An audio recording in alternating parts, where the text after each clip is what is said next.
Shalom to the elect of the nation of Israel. First and foremost, I'd like to start this lesson by giving all praises, honor and glory to the Heavenly Father and His only begotten Son, Yahweh Bahashem, Yahweh Shai Bahashem, Recha Kodash. Double honors to the elders and apostles of Great Millstone who rule well and taught me this 100% truth. Salutations unto the 144,000 doing the work of the Lord in all truth, honor and sincerity. Shalom to the 1/3 men, women and children who believe in this word being taught unto them. And I'm back at you with another lesson entitled The Israelites Will Receive Spiritual Power. And that's not something that's going to happen after the kingdom of heaven is established. That's going to happen. That's something that's getting ready to happen on this side, man. Okay, the elect's receiving that spiritual power because, you know, we're heading into a time where Esau, Edom, our main enemy, is about to come in like a flood. Okay, but the Lord promised that He will lift up a standard against them. So, you know, we're not going to have Esau, Edom coming up against us in the kingdom, man. You know, you have camps like the IUIC, you know, people like Bishop Nate talking about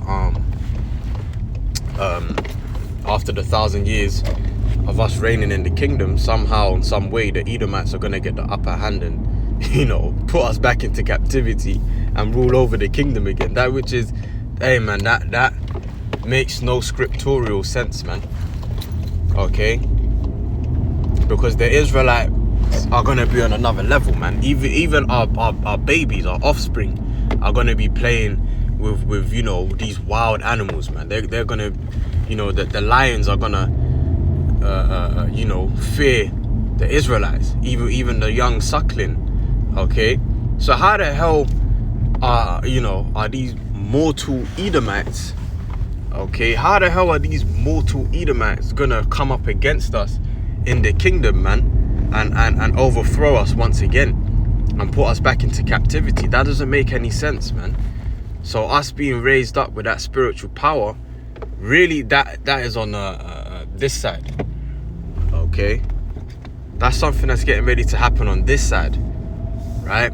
And we're moments away from this happening, man, because we see you know, things are being set in place, things are being set in motion, all right, which is then gonna result in the Heavenly Father having to put his spirit on us and endowing us with that spiritual power so that we're able to defend ourselves against the things that are coming. Okay, because, you know, you go to the book of 2nd Ezra 16, it speaks on how there's going to be a great insurrection upon those that fear Yahweh Ba'ashem Yahweh Shai. Alright, so pretty much the whole world is going to come up against us. Okay, so if that's the case, how are we going to be able to defend ourselves? Alright, so that's how those are clear indications that spiritual power is getting ready to, you know, we're getting ready to receive that here on this side in these last days. Alright, we're getting to the you know, the best part of the movie, man. You know, the moment we've all been waiting for.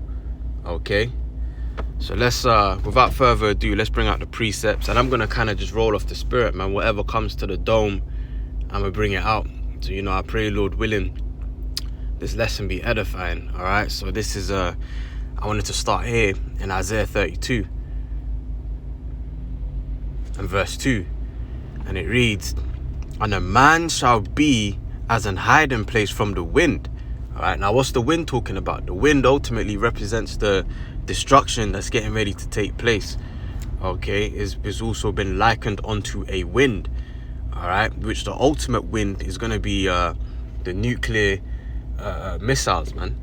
You know, because they're going to send, you know, once they hit ground zero, they're going to send you know, like a shockwave of fire to surrounding areas, man. So that's going to be a destroying wind.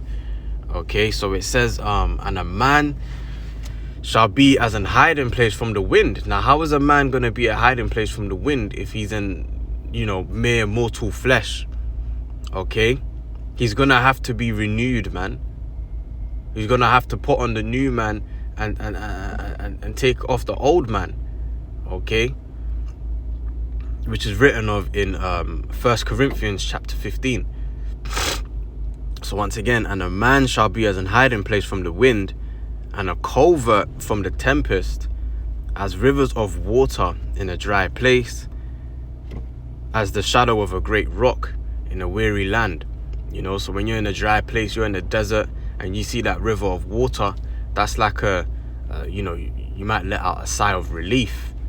All right. Same way, if you was to be in a hot desert and the sun is beating down on you and you've got no shade, and then you see that great rock, you're gonna hide in that shadow to shield you from the hot sun. All right. That's what it's gonna be like for you women, to have an Israelite man, an elect of the nation of Israel, all right, dwelling with you in this time of trouble that's fastly approaching, okay?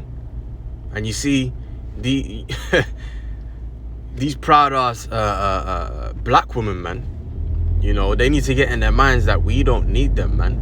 They need us, okay? Because you see, the other nations are beginning to see our glory. The other nations are flocking to Jake men. You know, that's something that that's been happening for a while, but now, you know, the Lord is turning that tap up, man. Okay, these women are flocking to Jake men like hot cake, man. Okay, because they sense in the spirit that something is coming, right? They sense that in the spirit, man. They know that a time of trouble is coming. The time of Jacob's trouble. Okay? So they you know, they don't understand why, but within their spirit, they're just flocking to Jake men. All right? Because we're you know, and a sign that a kingdom is on its last legs and is beginning to decline is where their women don't even flock to them anymore. You know, the Edomite woman don't respect Esau, man. She don't want to deal with his red ass. Trust me, she don't want to deal with his red ass, man.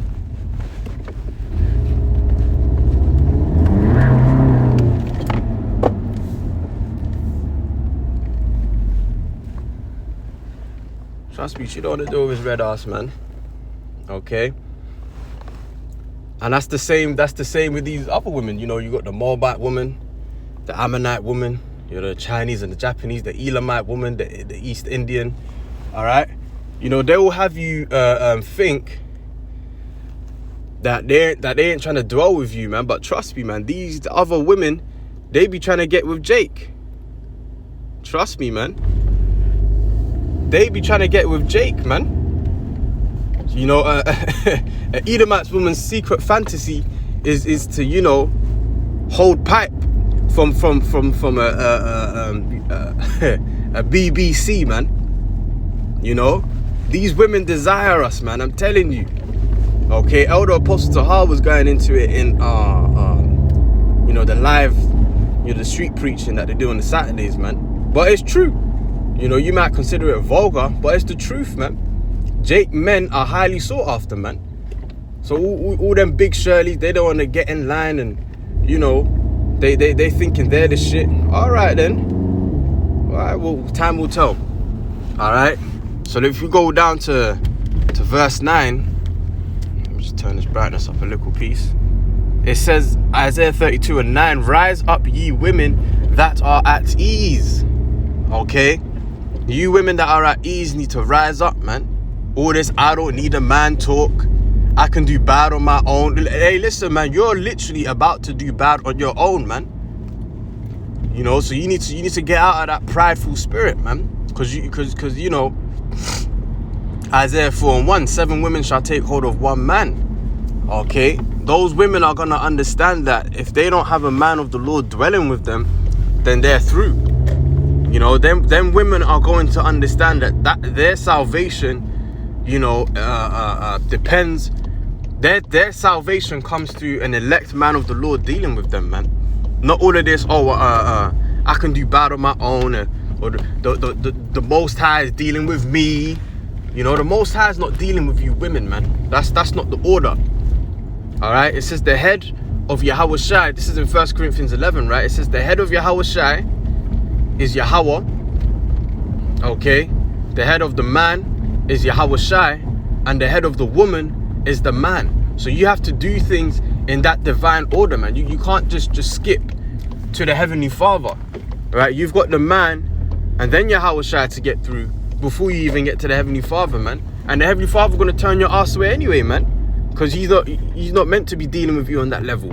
All right, there's an order, and that's one thing you modern day women have forgotten, man. There's a fucking order, okay? And a lot of you women, especially you black women, okay, call a spade, all right? A lot of you are out of order, man, and you don't seek to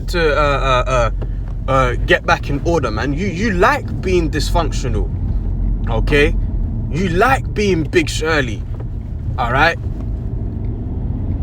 You know, that's just how you are, man, which is sad, really, okay? But we're under them curses, man.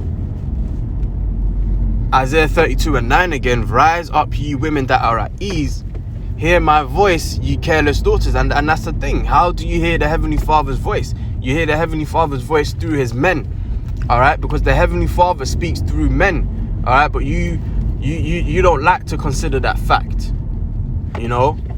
Oh, the Spirit revealed this to me. The Spirit revealed. No, man. Look. Okay. Look. You know, the scriptures do say how, you know, young men shall dream dreams, and women are able to also have visions and stuff as well. But that's for you to bring out to your husband, and then your husband breaks it down for you, and that's that. That's not for you to then you know you have these women go. You know you want to go out on the highways and the byways now. And do the work of the Lord, man. No, that's a man's job, all right? The prophets were all men, okay? A prophetess, right? Because the scriptures do speak about prophetess, which is a wife of a prophet, okay? A lot of women out there laboring, going out on the highways and the byways, man. That's not what you're meant to be doing, okay?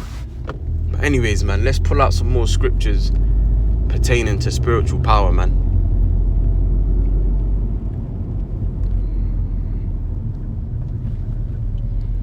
This is Isaiah 40 and verse 28, beginning at verse 28, and it reads, Hast thou not known, hast thou not heard, that the everlasting power, the Lord, Yahweh, the creator of the ends of the earth, fainteth not, neither is weary, there is no searching of his understanding. Okay, and this is the exact same power that's about to bestow his elect men with that spiritual power, so that you know, Lord willing, we be of the elect, so that we can be defended in that time of trouble, man. Okay, it says here in verse 29, he giveth power to the faint, and to them that have no might he increaseth strength. And right now, as it stands, we ain't got no strength, we ain't got no might. You know, this is not our rest. We don't get a say so in this kingdom. All right, and on my trip computer, it's just gone 14.4, man. Lord willing, man, we'll be of that elect. Okay, we can't just decide to wage war against the so-called white man, you know, in this carnal state that we're in, and will prevail. No, man, we need to wait upon the Lord. Okay, that's why it says here in verse 29, he giveth power to the faint. We're faint right now, okay? And to them that have no might, he increaseth strength, okay? So who's that talking about? That's talking about the Israelites, man. That's talking about us, okay? We ain't got no strength right now. Well, we need divine intervention to take place in order for us to you know, overcome this devil, man. We can't do it on our own. You see, that's the difference. We know and understand. We recognize we can't do bad all on our own, man. But you got Big Shirley, you got Eve, all right? Even though the scriptures say you're the weaker vessel, you're talking about you can do bad on your own, man. You women are bugged out, man. All right, and this ain't every single one of you Israelite women, but if the shoe fits, the shoe fits, man. All right. Verse 30, even the youths shall faint and be weary, and the young men shall utterly fall. Right, and that's talking. You see, that's talking about on this side, man. You know, we run for a bit, we feel weary. You know, we do any kind of physicality, and shortly after, we're panting like some dogs. Where's the water? You know. But you're gonna have a group of men that are gonna stand out from among them, and that's gonna be the elect. Okay. But the Lord is gonna tap into our spirits, man, and we're gonna do the unthinkable. We're gonna do the impossible. All right. It says, but they that wait upon the Lord shall renew their strength. They shall mount up with wings as eagles. All right. What does that mean? That means we're going to be able to fly. All right. And there's nothing that's impossible to the Heavenly Father, man. Okay. Absolutely nothing. It says, they shall mount up with wings as eagles. They shall run and not be weary, and they shall walk and not faint. All right, so we're gonna have power on a whole nother level, man. The things that we do on this side that may tire us out, afterwards we're feeling all fucked up in the flesh. All right, there is gonna be like nothing, man. Okay.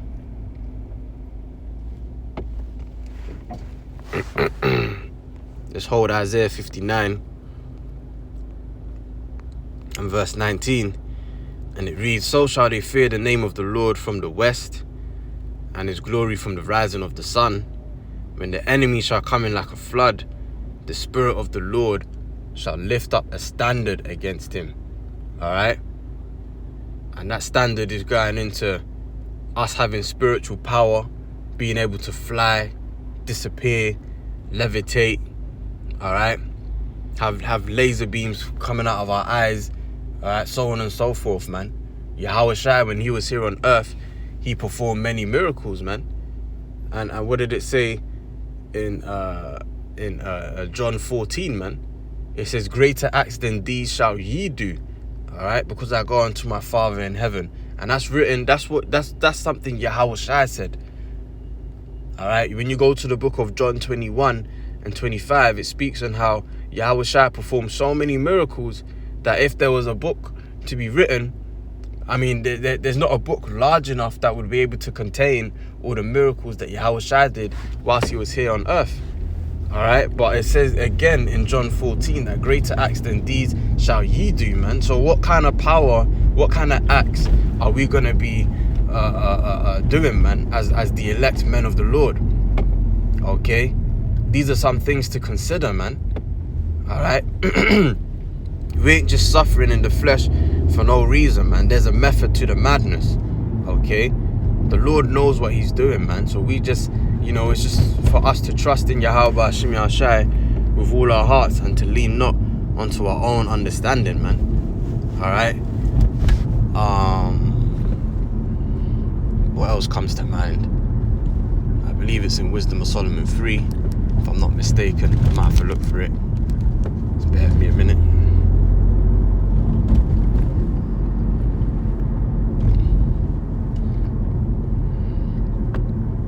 Yep, let's start Wisdom of Solomon chapter 3.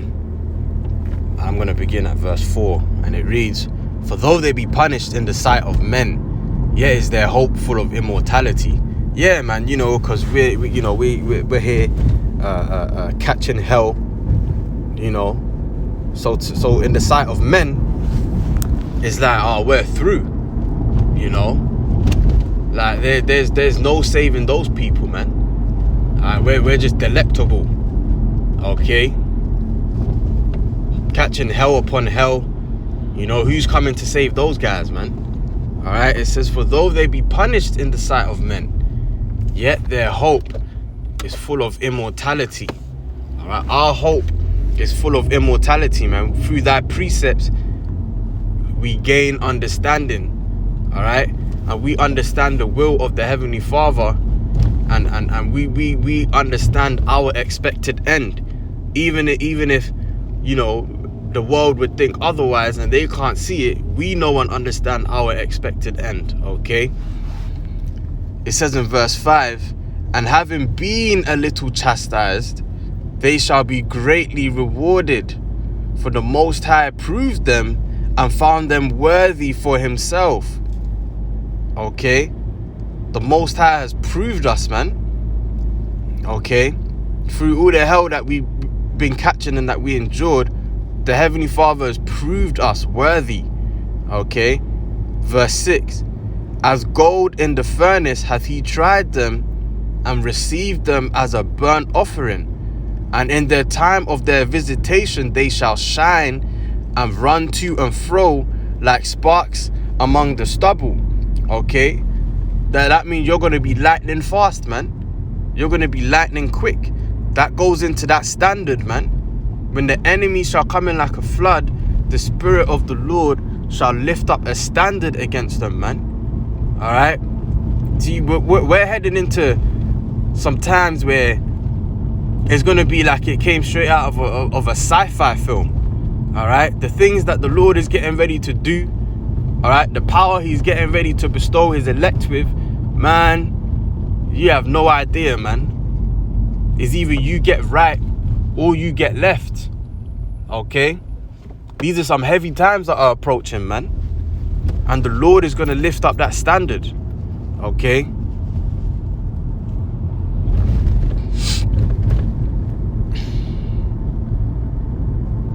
I think there's another one in Wisdom of Solomon 5, if I'm not mistaken. Let's have a look.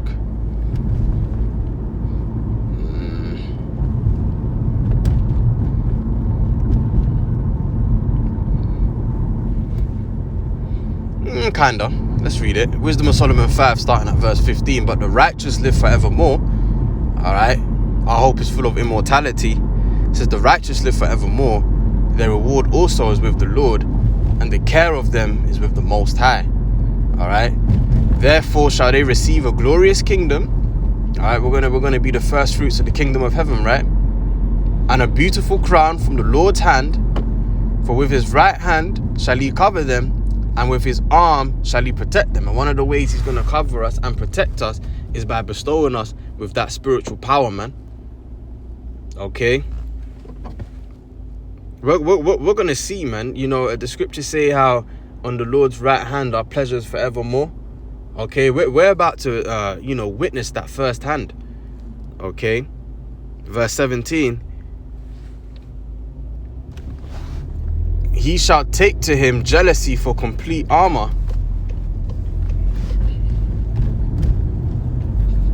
He shall take to him his jealousy for complete armor, and make the creature his weapon for the revenge of his enemies. Now that's talking about us.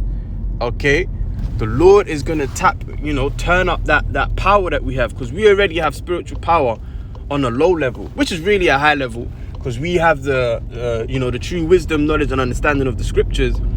Okay, and we're able to break down the scriptures, right? We're able to read the scriptures with understanding. That in itself is spiritual power, man. But then that's gonna now translate into our physical abilities as well. Okay, we're gonna see that there is nothing impossible to the Heavenly Father, man. And on his right hand side are pleasures evermore. All right, it says he shall take to him his jealousy for complete armor, and make the creature his weapon for the revenge of his enemies. He shall put on righteousness as a breastplate, and true judgment instead of an helmet.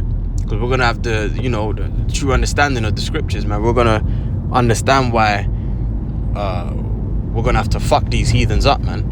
And even 2/3 of our own people. All right, it says in verse 19, he shall take holiness for an invincible shield. All right, you see how coming into this truth, all right, having an understanding of the scriptures makes it our defense, man, our stronghold. Okay,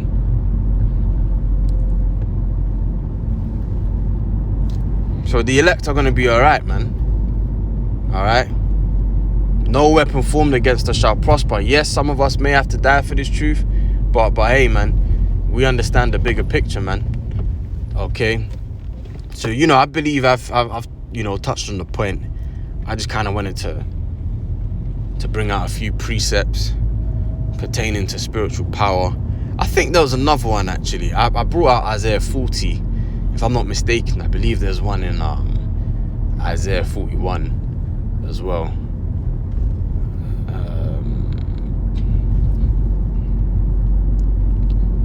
I believe it's Isaiah 41.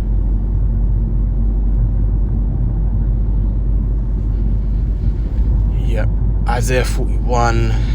I'm going to start at verse 14. And it reads, "Fear not, thou worm Jacob, and ye men of Israel. I will help thee, saith the Lord, and thy Redeemer, the Holy One of Israel. Behold, I will make thee a new sharp threshing instrument having teeth. Thou shalt thresh the mountains, and beat them small, and shall make the hills as chaff." All right, now the mountains represent the governments. All right, so threshing, we're gonna literally beat the power out of these higher ups, man. You know, we're gonna beat them into submission. Okay, and the hills representing the smaller governments. All right, they're also gonna be beaten into submission, man. Okay, you know, they're gonna have no choice but to submit to the nation of Israel, because they're gonna realize, actually, look, man, these guys are too powerful for us, man. There's no point fighting against them. All right. Behold, I will make thee a new sharp threshing. Oh, sorry, I read that already. Verse 16. Thou shalt fan them, and the wind shall carry them away, and the whirlwind shall scatter them. Thou shalt rejoice in the Lord, and shalt glory in the Holy One of Israel. We're going to be glorying in Yahweh Hashem Yahushai, because he's redeemed us from our captivity, and we're finally going to have our hands in the neck of our enemies, man. Okay. That brings me to Baruch. This is the book of Baruch, chapter 4.